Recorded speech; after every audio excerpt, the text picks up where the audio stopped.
Darkcast Network. Welcome to the dark side of podcasts. Why do we have laws that dictate things like how much water we can use, but yet they won't protect us from evil?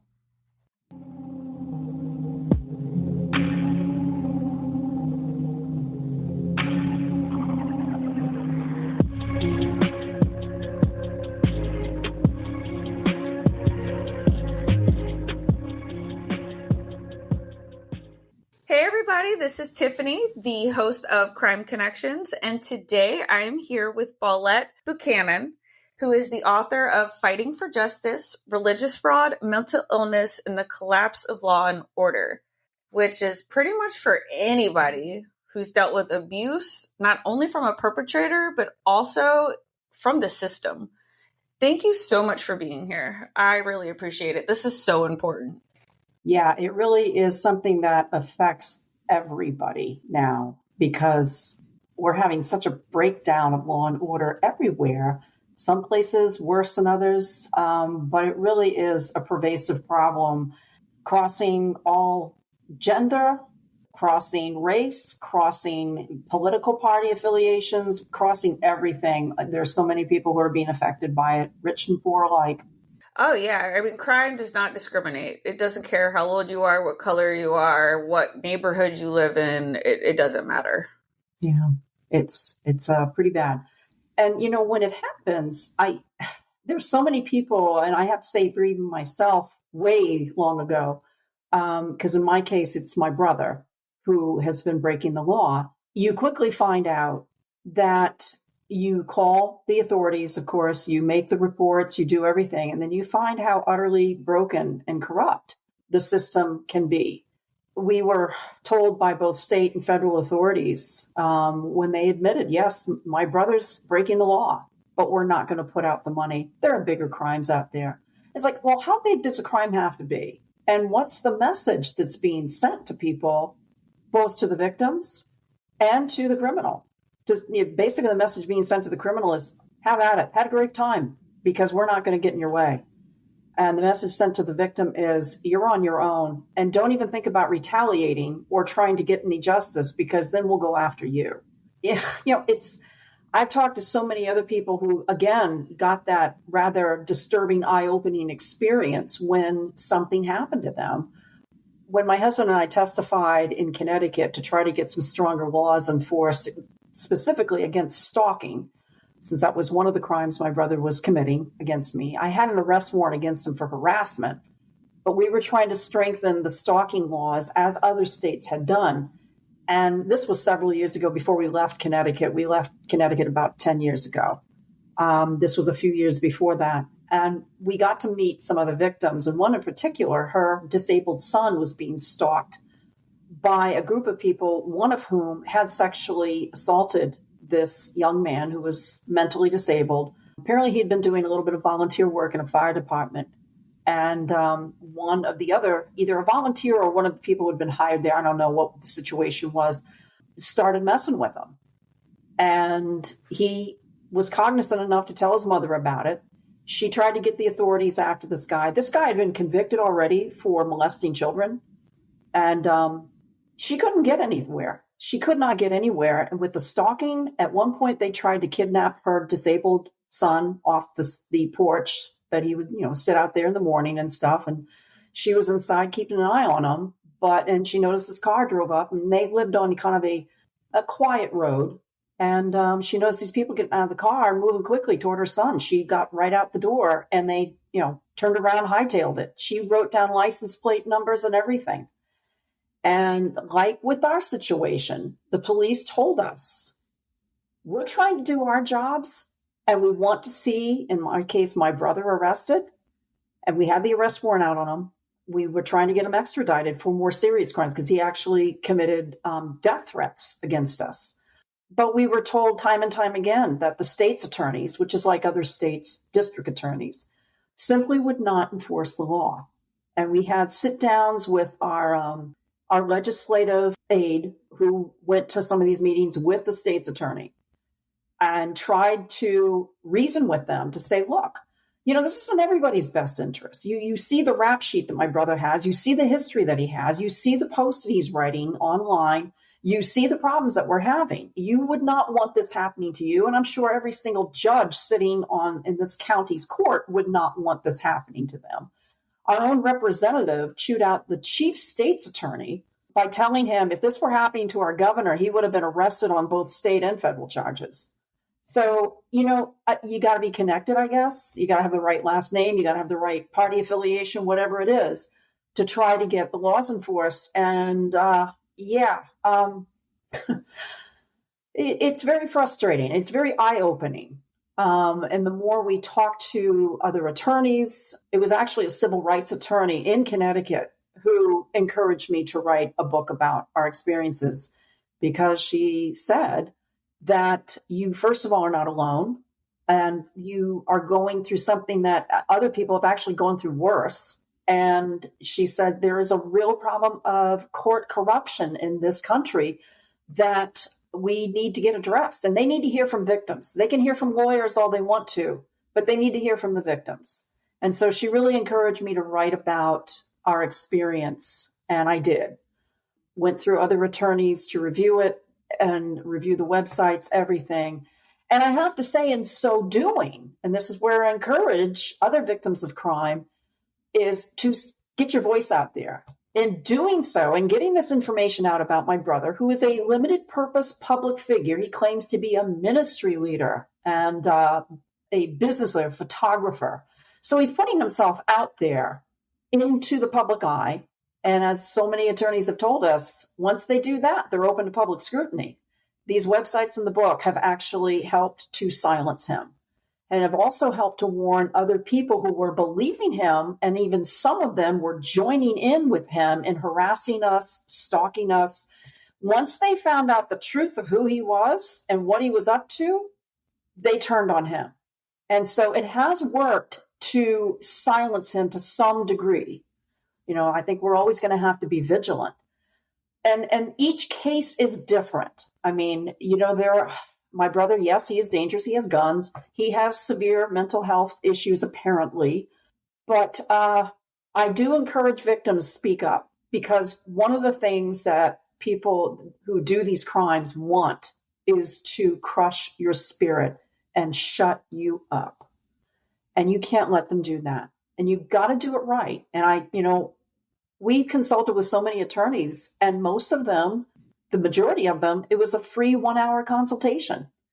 And a lot more attorneys are becoming aware of these problems and are trying to get them addressed. We're still working with our legislators to push forward even better laws. We worked with them back in 2018 to get some better laws enforced, enacted actually, and then enforced. And we were able to use those laws to help us. And we're hoping that it helped other victims as well. But yeah, boy, and one of the things that should be criminal is the abuse of the court system to file civil lawsuits. As you probably have read a little bit about my background, my brother filed 9 separate lawsuits. He did it without an attorney. It's called pro se or self-represented. And thankfully, there are more laws being passed, because this is an abuse of our court system.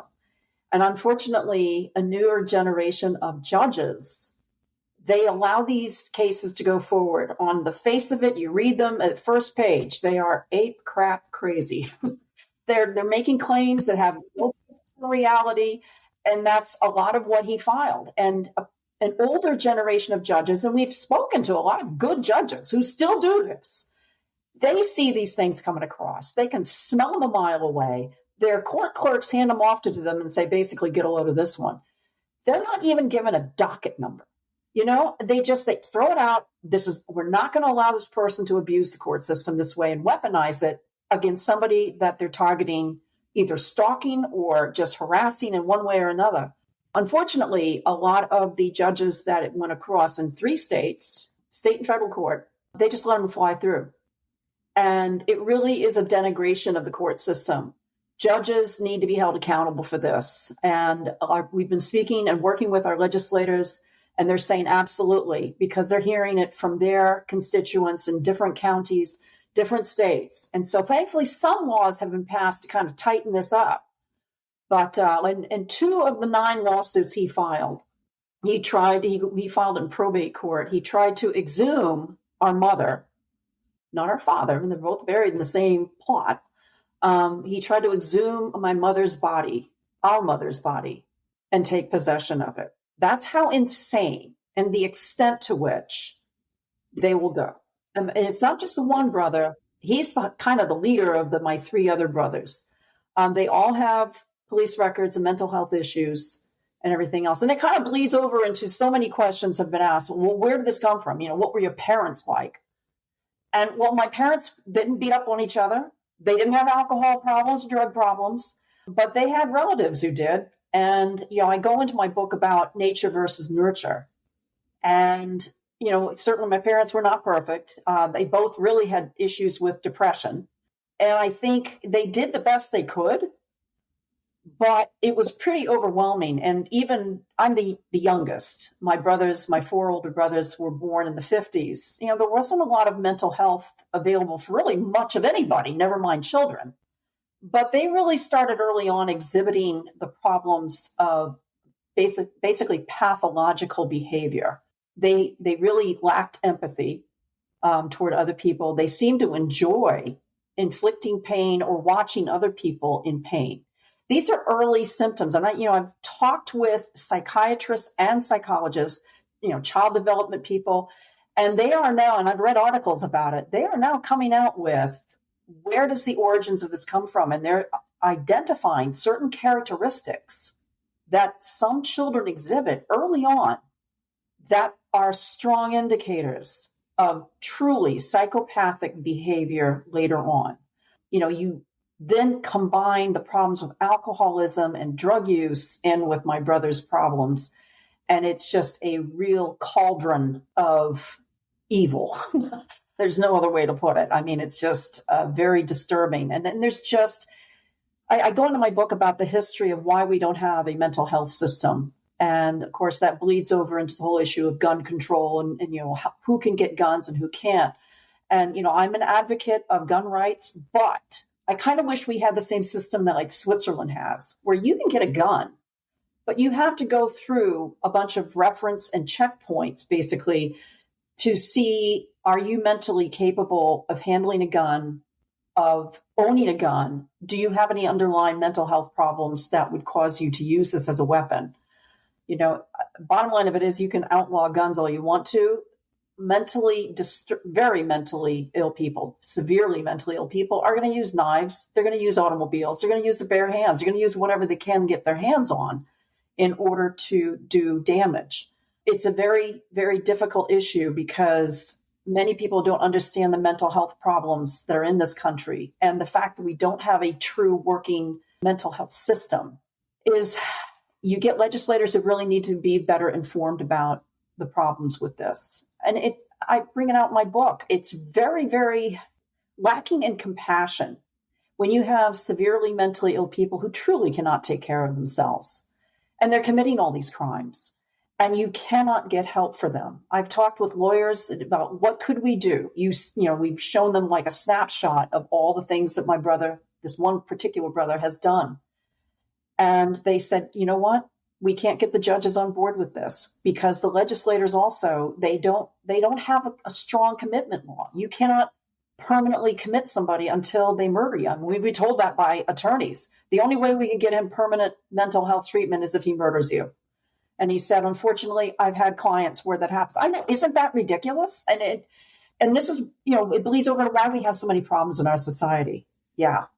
Oh my God, yes. I mean, you hit on so many things. It's crazy. And I have been preaching all of this with my podcast, my nonprofit, all of it. Mm-hmm. All this usually starts somewhere around childhood or it's generational trauma. It's left untreated. You see the signs, they're hurting animals. They're, it's little things in the beginning, but they turn into big things. As soon as fantasies start coming in, mm-hmm. eventually they're going to start acting out those fantasies because the fantasies aren't doing it anymore. Now they need the real deal. Yeah. And it's time that the court systems take this shit seriously. Like, why do I have to wait for something horrible to happen to me if all the signs are leading to this big event? Why? What is going on here? Yeah. Take, for example, the Parkland shooting down in Florida, where you are. There were a number of people who contacted the local authorities, the state authorities, and the federal authorities. They all knew that this guy, Cruz, was having some issues, mental health issues. And, they took him in for a few days. That's what the laws have on the books, is that you cannot hold somebody involuntarily beyond, sometimes it's 3 days, 7 days, 10 days.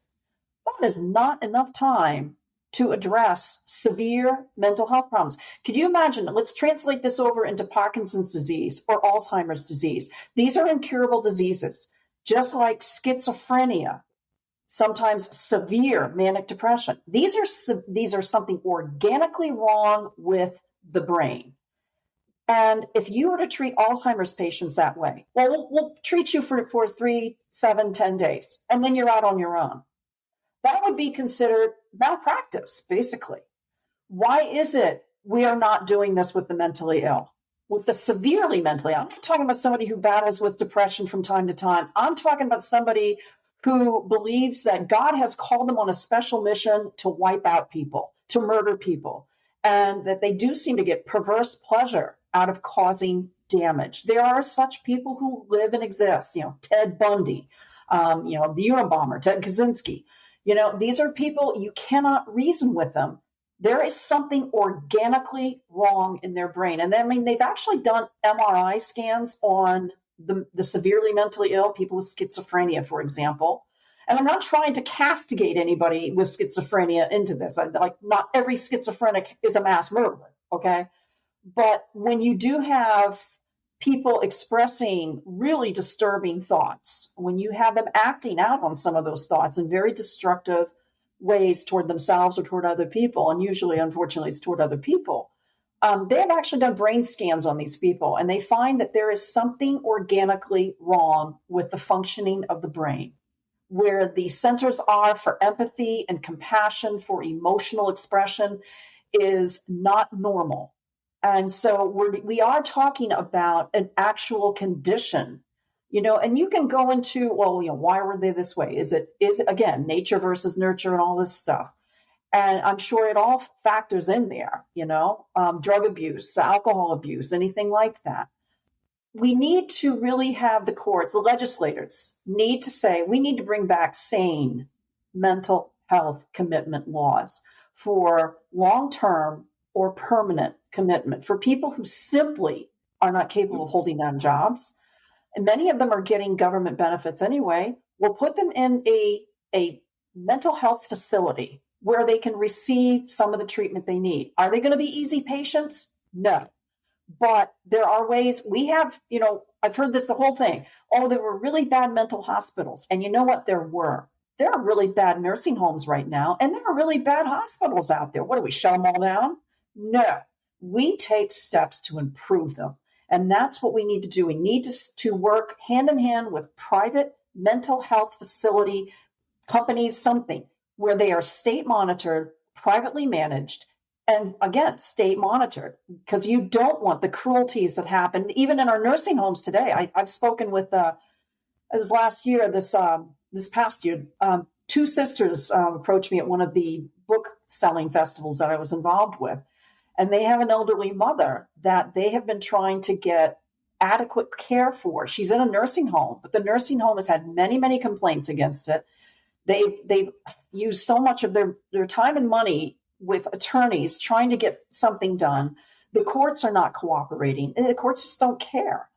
And they're trying to get better care for their mother, and they just cannot do it. That's a nursing home. So, it is a systemic issue that we have with our medical field, whether it's for treatment of the elderly with dementia and Alzheimer's, Parkinson's disease. You will hear some really bad stories from family members about they wish they could get better care for them. I'm always one to advocate. If you're able to be in the hospital or visit frequently with your loved one in a nursing home, first of all, do it at various times and hours of the day. And because if they think you're coming, then they'll be on their best behavior. The staff will. I've been hearing this.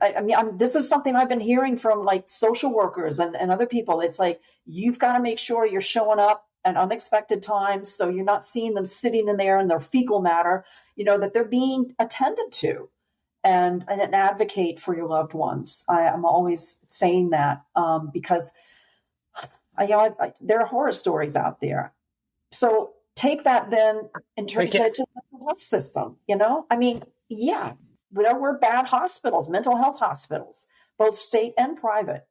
I go into the history of why that was dismantled. And it really actually started, everybody blames Ronald Reagan. It was actually the Kennedy administration, because JFK had a sister who was mentally disabled, and they had tried private treatments. They were wealthy enough. They could try private treatments and everything else, and nothing really worked.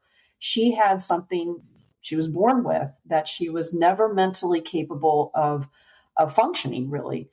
He wanted to privatize the mental health system, and he wanted to make it more compassionate. Unfortunately, you had certain groups then jump on the bandwagon with that to say, well, they're mentally ill because they're in these horrible facilities. We need to just set them loose, set them free, and they'll be good. They'll take their medicines and everything else. The ACLU did play a role in some of that by saying these people have rights. Well, I'd like to see ACLU lawyers open up their homes to the severely mentally ill and see how well that goes for them. It was from one extreme literally to the other. And I'll give you an example that I've mentioned in my book. There was a mental health facility, state-run mental health facility in my husband's hometown in Connecticut. And when the order came down by convincing legislators, both parties, it's going to save us so much money to shut these state mental hospitals down. It's going to save us so much money. Soon after they closed this one mental hospital, their town used to have this great big, it was a sales festival type of thing on their Main Street Boulevard, big wide street.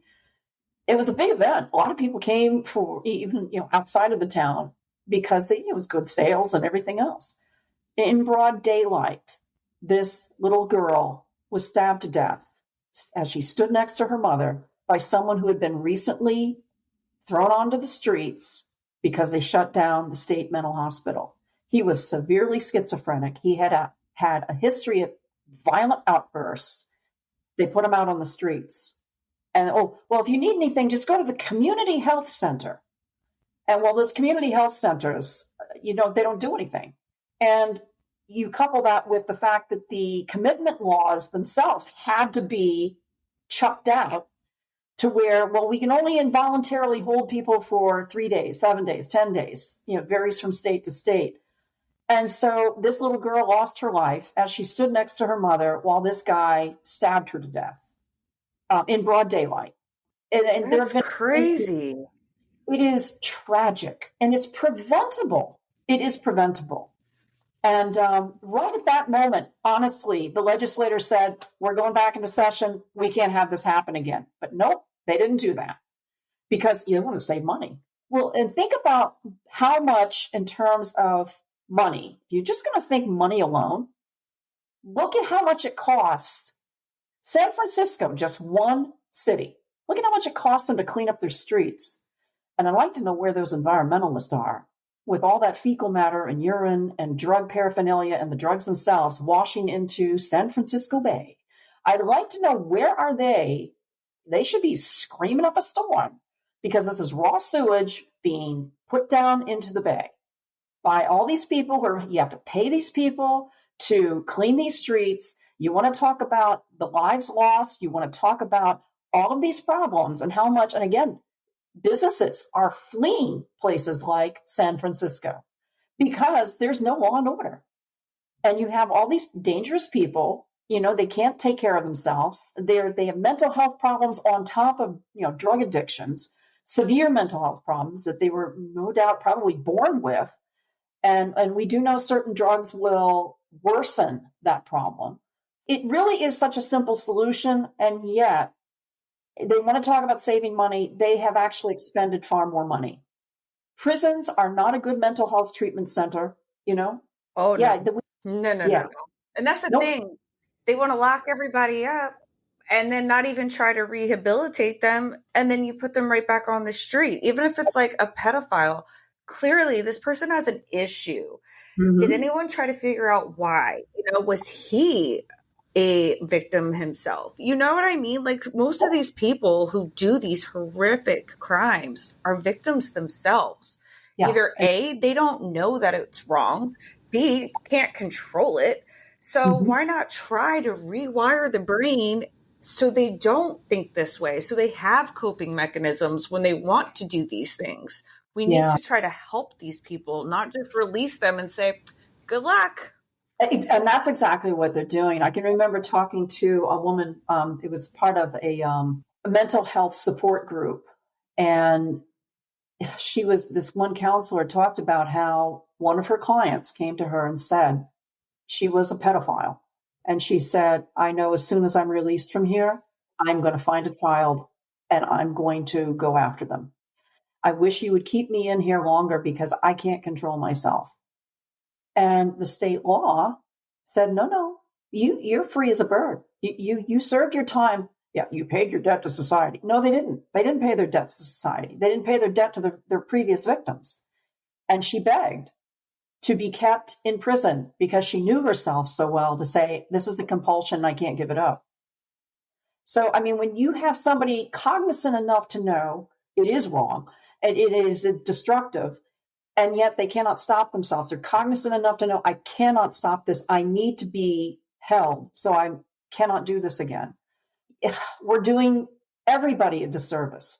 Those who are struggling with severe mental health problems, some of them were victims when they were kids. Not all of them, but some of them were. And obviously that's how in a kind of a weird way, they process that. They replay it in their mind, but this time they're the ones in control, I guess, And really it does boil down to, in some cases, like when people do know the difference between right and wrong, there's a difference between pathological and psychopath, where somebody really does believe pink elephants are chasing them down and, red donkeys are stomping on their heads. I mean, weird things like that. They really do think there are voices of people, talking to them. But there are other people who are truly devious. Many times they're extremely intelligent. And they know the difference between right and wrong. And our legal system does recognize that. There is a difference. The medical professional, psychiatric profession recognizes there's a difference between people who are pathological, who lack total empathy, and those who truly are having delusions and hallucinations. And we need to have facilities set up to help each type of person with their particular thing. And, obviously have, just like we have in hospitals where we have an ICU, or we just have them in the regular hospital, they're going to be released soon because their medical condition indicates they don't need intensive care. They need just rehabilitative care. We don't have that. And as I mentioned, prisons do not make good mental hospitals. They do not make good drug rehab places. We have been talking about this to our legislators. They're recognizing the problems. And here's the issue, though. You can get a really good legislator. And thankfully, here in Tennessee, we do have some good legislators, but not all of them are. And when they're trying to get some really good issues going, you can't stand alone. They can kind of campaign with their own fellow legislators, all they want to. But if they cannot get enough people on board, unfortunately, those laws or bills that they propose are not going to get anywhere. That's a sad thing. One of the reasons we left Connecticut was there was just so much corruption going on. And it was rapidly coming down. It was so expensive to live there. We could not get any rights. We actually had victim advocates tell us, given how aggressive your brother's stalking and harassment campaign is, the fact that he's able to get other people to join him in this to go after you, you just need to leave the state because you are never going to get justice here. We're actually told that. That's horrible. It is horrible. It is absolutely horrible. I had anticipated living the rest of my life in Connecticut. It's like, okay, well, I guess we're going to have to uproot ourselves and go someplace else. And we are finding actually in this particular area in Tennessee, a lot of people who have had to uproot themselves from states that they were born and raised in, had careers in. And they're saying, this is crazy town. This is dangerous and we have to get out. And, it boils down to a point of like, is there going to reach a point where we have to get out of the country? And where do we go? and this is so preventable. That's the thing that just floors me, is it's so preventable. And it's interesting because we actually spoke with our governor in person last year. We met him at one of a little meeting area in another town near to where we are. We said, we're from Connecticut, and we're starting to see some of the same problems in the courts and just in society in general that we started to see in Connecticut, because a lot of the New England states, especially the rural sections, are conservative. I mean, they enforce the laws and everything else. And then you get this mindset that says, oh, no, we have to throw everybody out on the streets. Let's close down the prisons. Let's get rid of the police. Everybody will behave themselves. Oh, yeah, that's a nice utopia. I love to live in such a utopia, but it doesn't exist, okay? I mean, I like to be an astrophysicist, too, but that's never going to happen, all right? I mean, you and I had tech problems before we got on. Oh, my God. I don't ever want to go there. Wherever that would be, where there's no prisons, no nothing. You better, Trump wanted a wall. You better wall that state. Well, the ironic thing is, Portland, I think, where that one group of protesters, they built a wall, and yet they're protesting building walls. You can't have it both ways. It was really life-altering to go through this because, and yet we're talking to a lot of people. We know we're not alone. And that's one of the messages I give to other people who are going through this, because I've gotten emails from people. I've talked to people at conferences, especially people who have come out of cults, because some of these cults, which is part of my title is religious frauds, a lot of these cults and the cult leaders, they are truly psychopaths. They've got issues of power and control, and they're able to get a following. That's where it also gets dangerous, because many of these people then harass either former members, and some of them were born into the cult. So, I mean, that's kind of a double whammy, because they were born in it. It wasn't like they voluntarily joined it, but they get out, and then they also can harass the community. And it's like, we've got to be able to do something with, again, having law and order, that you just cannot disrupt people.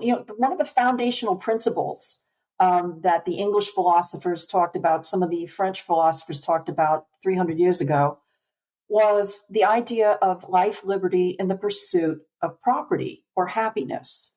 And when you start affecting that very rudimentary rights that everybody has, we're born with that. We have a sense of what's just. We have a sense of what is best for our self-preservation. When you start attacking that, you're asking for trouble. My degree is in history, political science, and I used to warn my students, when you start to see a country that they'll control how much water you get in your washing machine, but they won't put dangerous people behind bars or get them the mental health treatment that they need. They'll exert all their time and energy controlling the water you need to use in your washing machine, but they won't protect your lives, and they won't protect public safety. Then there's a problem. And every society that goes down the toilet does this kind of ridiculous stuff. They really do, strain in a net and swallow a camel type of thing. They allow certain things to happen that can only hasten the demise of that civilization. I mean, that's what happens in every civilization. When you see, how do these empires collapse? How do civilizations collapse? It's when you get power-lusting people who are not servants of the people, who are not representing their true needs, just running roughshod over people's rights to just basically live and do your jobs and, just live, So we have that going on in our country. I was going to say, I love that analogy, though, that you said, because that is so freaking true. Like, you want to sit and control the stupidest little shit, but you won't, tackle the heavy shit that actually affects lives. Like, how much water you use? Come on now. What the hell? That's not hurting anybody, but let's let Joe, who just murdered his whole family after serving 4 years in prison, let's let him back out. What in the fuck? Yeah. Well, and I'll tell you, I can tell you story after story, and I actually have this in my book. So, it's not just about me. It's about the whole picture, bigger picture. one of the previous victim advocates, who was basically driven out of his job by the district or state's attorneys they have in Connecticut. Before he left his job, I was working with him, and he said, your situation, as bad as it is, isn't as bad as what other people are going through. He said, I'm not trying to minimize what you are going through. But he said, for instance, I can't tell you how many times I've had assault, rape victims call me and say the courts were supposed to notify me when this person, if he was going to have early release or when he was going to be released on schedule. He's standing right outside my door. I've called the police. They're not coming. I don't know what to do. She's calling the state victim advocate with his office up in Hartford, Connecticut. Okay. And they're calling from all other different state, points. I mean, yeah, I know Connecticut's a small state, but still, and they're calling and say, I've dialed 911. And they're not coming. I kept dialing them. I kept calling them. And this person's sitting right out there. And he's mocking me. He's laughing. Oh my God. He stands either off my property on the sidewalk or he's like standing on my property and I don't know what to do. My advice is get a gun. Shoot his ass. Yeah. And yes.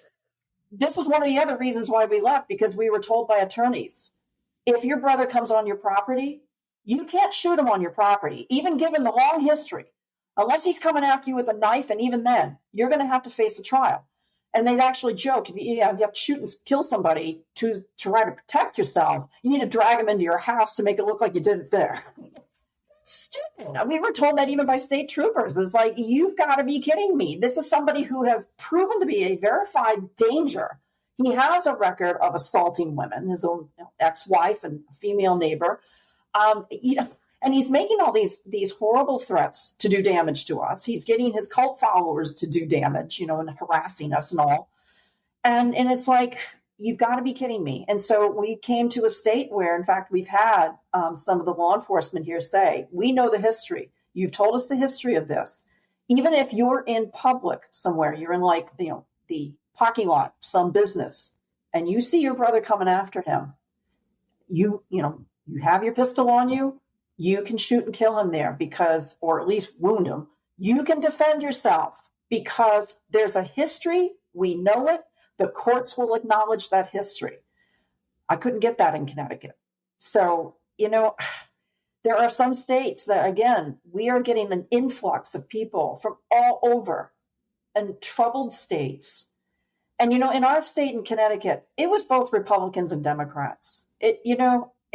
And I have to say, even in Tennessee, it's predominantly Republican led, but there are some Republicans who are simply clueless. They don't get it. They're not aware that this is a problem that's going to affect you too, bud, and you better start dealing with reality here. And I don't care if you have an R behind your name or a D behind your name, you better start dealing with this reality. So, yeah. I don't understand how anyone cannot be aware at this point. Like, the world has just opened up into this massive fucking toilet. And little by little, we are swirling down it. And it's like, how would you live under a rock? How do you not see that we need reform? And something I also talk about a lot on my podcast is, I think when a very important law, whether it's stalking, domestic abuse, all that is passed. Obviously, it's passed for a reason. Mm-hmm. Something happened in that state. It should go to all states. Because why? If something happened, let's say in Maine, and they have this law passed, so it can't happen anymore. Why in Virginia do I have to wait for it to happen to me? Why can't we get that law there? Yeah, it's about unifying all of us, so we're all protected. Exactly. There are federal stalking laws, but good luck getting those laws enforced. I mean, again, we were told by assistant U.S. attorneys in Georgia, where my brother lives, and in Connecticut, yeah, he's breaking the law. We're not going to put out the money to enforce the law. There are bigger crimes out there. It's like, well, how big does it have to get before you enforce the law? And, this is only encouraging him. He was told by the FBI to stop certain crimes that he was committing, cyber crimes, hacking, stalking, the whole 9 yards. He was told to stop. That's like saying to a bank robber, yes, we acknowledge you've robbed so many banks, but we're just going to tell you to stop robbing banks. Yeah, that'll work. I mean, it's crazy. And it really does too. We have a system set up in our US Constitution. Love it or hate it, but we have a system that's written down. It is a written document of balance of power, that no particular branch of government, the executive, the legislative, or the judicial, is supposed to have more power than the others. They're supposed to have the checks and balances so that there's mutual accountability among all three branches. Every state is set up that way. And yet, the judiciary, I'll give you an example. Under a Republican governor in Connecticut, and it doesn't matter whether it was a Democrat or Republican, but I want to make sure that people understand this goes beyond party lines. There are certain ideologies which you will find more prevalently in one versus the other, but regardless, in the practical day-to-day living that we all have to go through, when you get your government officials not representing the needs of the people, there's a problem. I don't care what letter they have behind their names. Anyway, under this governor, who happened to be a Republican, a law was passed. The legislature passed it. Anybody who sexually assaulted a child age 13 or younger, automatically, no question about it, would get a minimum of 25 years. Bam. My husband and I saw that on the news. We turned to each other and said, yeah, right. When any case comes before a judge, the judge will use what they call discretionary powers. And sure enough, within it was a short period of time, this guy was arrested. He had been raping this girl since she was little. She was under the age 13. And when the conviction came down, he got less than 25 years. After the law was passed. That is the judge breaking the law. We actually sat down, and with our situation, we sat down with a Republican governor, with her legal aides, and went through our situation and other situations we brought up. And we said, why are these judges, why are these district attorneys, state's attorneys not being held accountable for not enforcing laws the legislature signs, the judge signs into law, or the governor signs into law. The legislature goes through this, they manufacture the bill, they write it up, they amend it, they get it going, they pass it, it goes to the governor signs it, and yet the judges don't enforce the law. That's breaking the law. And all they would say is, well, that's the way it happened. We're frustrated too. And it's like, if you're not, go beyond being frustrated. Okay. You've got the constitutional power to hold these judges accountable. It's called impeachment. The governor appointed these judges. The governor can unappoint them. The legislature can unappoint them. Just bring them through the impeachment process. There are so many cases out there that they have not handled well. You need to do this. This is checks and balances. And they're not doing it. We're still working with, here in the new state, Tennessee, we've been here 10 years, we're still working with our legislators to say, yes, there are some good judges out there. And there are, thankfully. But there are some real rogue ones, too, who are doing quite literally whatever the hell they feel like doing because they woke up in a bad mood or the traffic was bad, and money. Now, you think about this, whether it's a civil court or a criminal court. If you allow more crime to happen, well, there's this glut of attorneys who need jobs, right? So you open up more judge positions, okay? And same thing with civil court. If you allow ape crap crazy people to go in there without an attorney and file all these crazy lawsuits against this, that, and the other person, you are going to need more judges. It's guaranteed job security. Whether it's on the criminal court case, you keep throwing criminals out on the streets. And it really does boil down to money. It really does. It boils down to, we know for a fact there is a glut of attorneys out there. They need jobs. So, yeah. But I also think some of them get paid off. You know what I mean? Like, I'll give you X amount if you do this. And then the justice goes out the window. They're just thinking of payday. Yeah. Yeah, it's and that's unfortunate because I'm sorry, lives don't have a value. Exactly. A life should never have a value. It's priceless. And nobody should have to live in fear. Nobody should ever be touched or have to do something they don't want to do that is wrong. Yeah. And it's injustice for everybody. There's so many times, like, I'll watch crime shows and the judge will give something so lenient. And when that person comes out, they reoffend. And every time I always say to myself, that judge should be held accountable. Absolutely. Absolutely.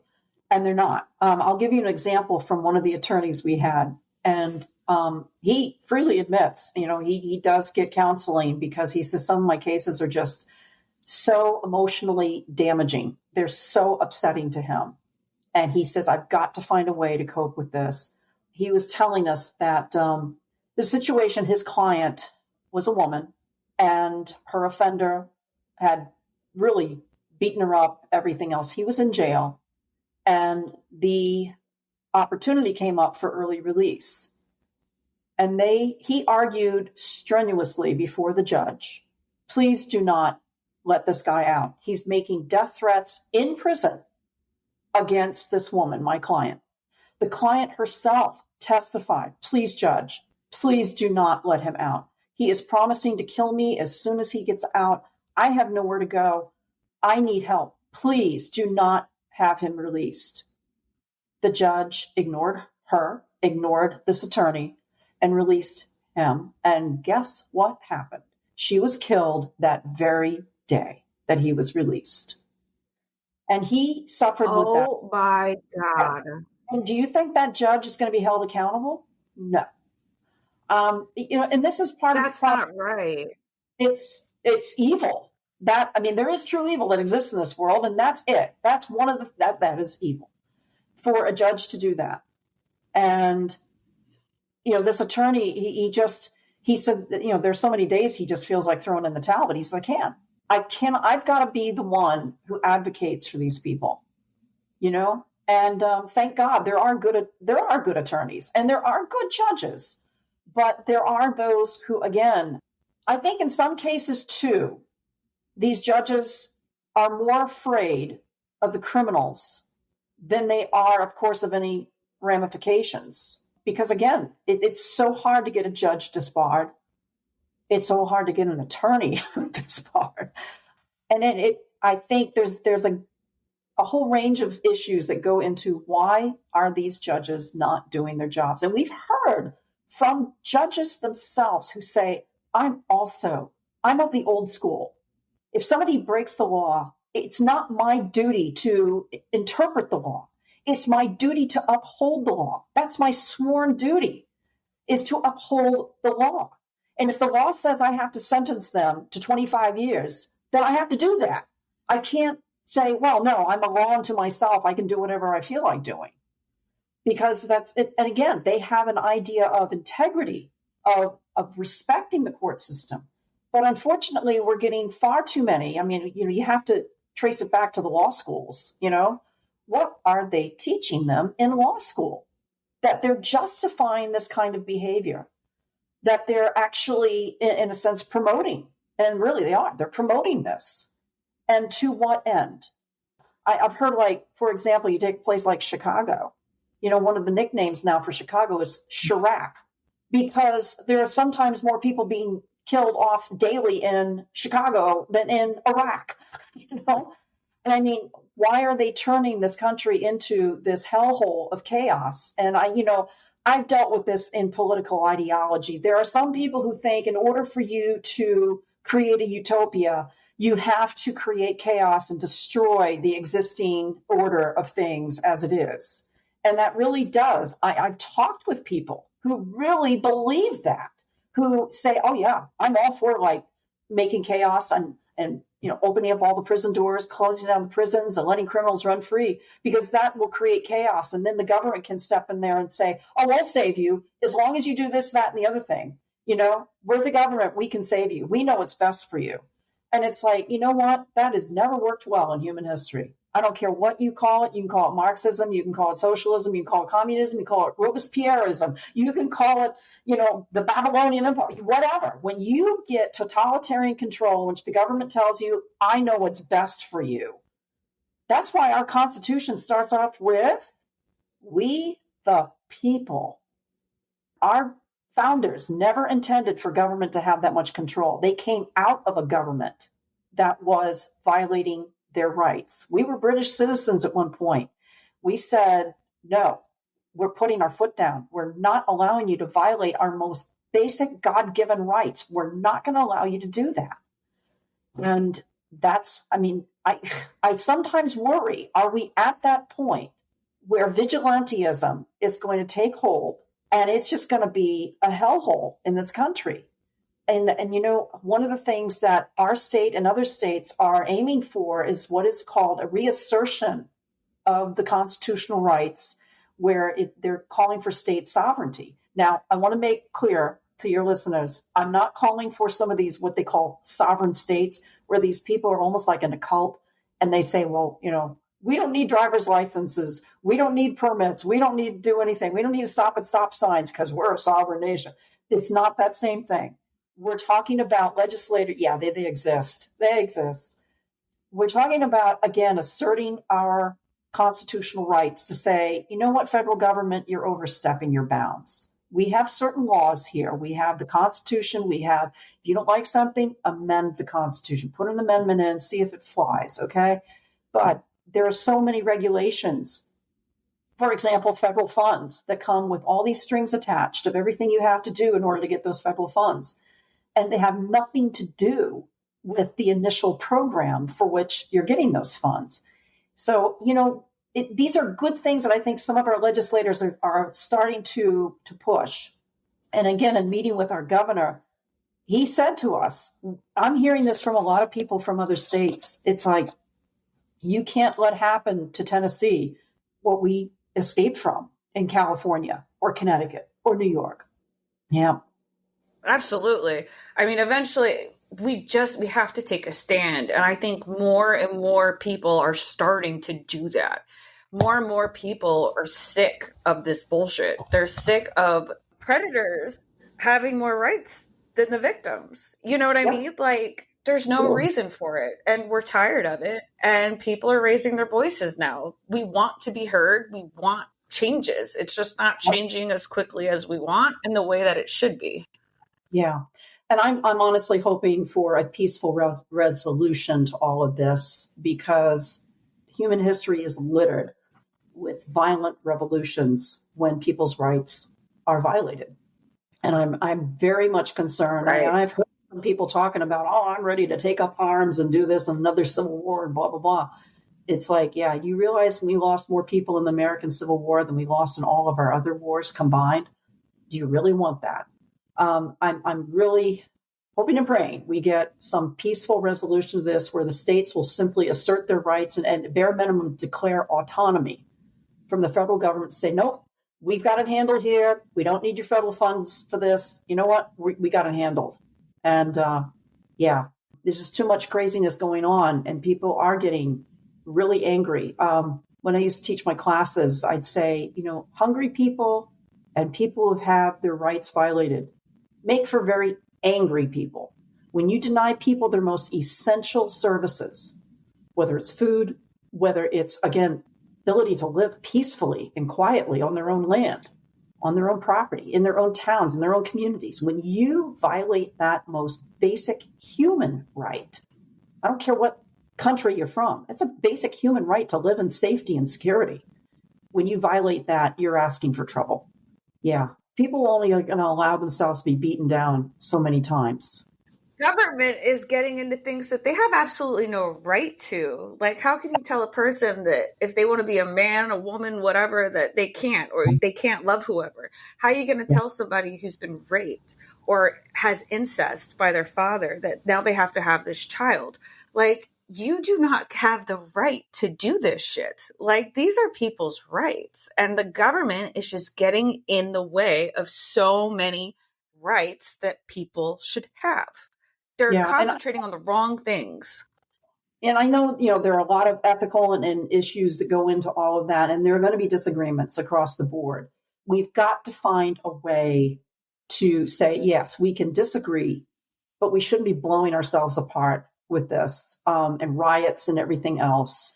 You know, you talk to any business owners and they're talking about whether they're just a little mom and pop or whether they're, part of big corporations, and they're having out of necessity to pull out of different regions in our country. That's the kind of thing that they would do if there was like a foreign country where they had a business and, went into civil upheaval. They would pull out, Now you're having it happen where these businesses are having to shut down within our country. The alarm bells are going off, and we need to address these problems. My greatest fear is we are headed toward something cataclysmic. And of course, we've got Russia and China in the wings, just waiting. They've got military exercises with their battleships and subs going on in the Atlantic and the Pacific. And as part of, again, my own background and the classes that I taught, and what I was telling people is foreign countries will always look for the weaknesses within a country. And that's what they use to help invade and take over that country. And we know that, China's buying up our farmland. What do you need farmland for? Oh, for man-made famines. You've got some people who think we should be eating bug protein. Hey, you know what? You want to eat bug protein? Have a great time. Okay. But don't deny me my occasional steak. I have steak maybe like 3 or 4 times a year. Okay. It's not something where I'm chowing it down every single day. Okay. It's so ridiculous the extents to which they go. And it really is ridiculous, and it's dangerous. It's like, don't you dare control our food supply. Like I said, hungry people make for angry people. If you're not meeting your society's basic needs of food, shelter, safety, and security, you're going to have trouble on your hands. And we are seeing that. Well, I think survival.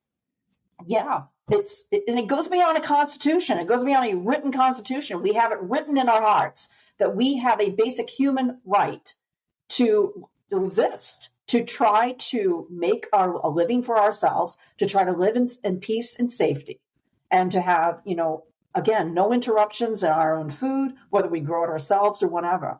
We have a number of cattle ranchers around this area, and they're raising cattle because they are concerned about federal regulations cracking down on the supply of food. We have people raising, food here because they are concerned about the government or private entities, whether it's foreign entities or whether it's domestic entities, controlling the food supply.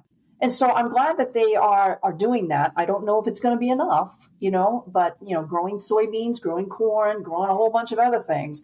We have our own home little garden and stuff. And it's nice when you can prepare a plate at night, nice little salad, and say, all of this came from my garden. I grew this. This is mine. There's some real good satisfaction that comes out of doing that. All the peppers that were there and the tomatoes and the lettuce and, cucumbers, all of that. There's a great satisfaction that comes from growing your own food. So, and growing it from seed. Absolutely. And you know where it came from. It's not from one of those overgrown farms and all that shit. Like, there's no pesticides and there's nothing added to it to make it bigger. And I know. It just exists. It does. And, I'm trying to be careful with the types of seeds that I order and everything else. And, encouraging things like growing different types of flowers that are good for bees, marigolds, things like that. Sunflowers, any type of flower that will help with that. And that is just good stewardship of our planet.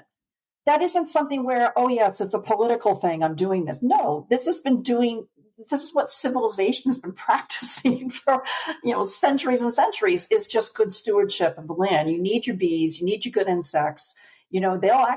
Sometimes they'll take care of the bad insects, So yeah, you just go out there and you just grow your own stuff. And, in case of the cattle farmers around here, growing your own cows, we've gotten locally grown beef. We're checking to make sure they're not putting all kinds of weird hormones in it or any kind of weird things in it to make sure, it's good beef. We're trying to support our local economy. And I think that's really where it boils down to, where we do need to support our own local communities and everything else. I think that will help. I think, again, kind of going full circle with this, even as families can sometimes disintegrate, and that's the sad, tragic thing. We do have a lot of disintegrating families for a variety of reasons. Our communities are reflecting that. I've taught in schools. I'm retired now. but I still hear periodically from different, teachers who are still in the profession. And then it's gotten tougher because as a teacher, you're not just teaching, you're meeting the emotional needs of these kids. I used to call it my Monday morning therapy session. These kids would come in from the weekend. They'd had a horrible time with their parents or their grandparents, whoever the guardian is. Or, they get on Facebook and just rip each other to shreds, which is like, get off that thing. If that's what you're going to be using it for, get off it, okay? There's a whole world out there. And you have to address these needs. You can't just say, okay, crack open your books, page 394 and all that stuff. It's like, if they're coming in with a mess, you have to deal with that mess. It's no different than if a kid came in and puked on your floor. You got to deal with it. You can't just step over it and still keep writing on the chalkboard or whatever. You've got to deal with it.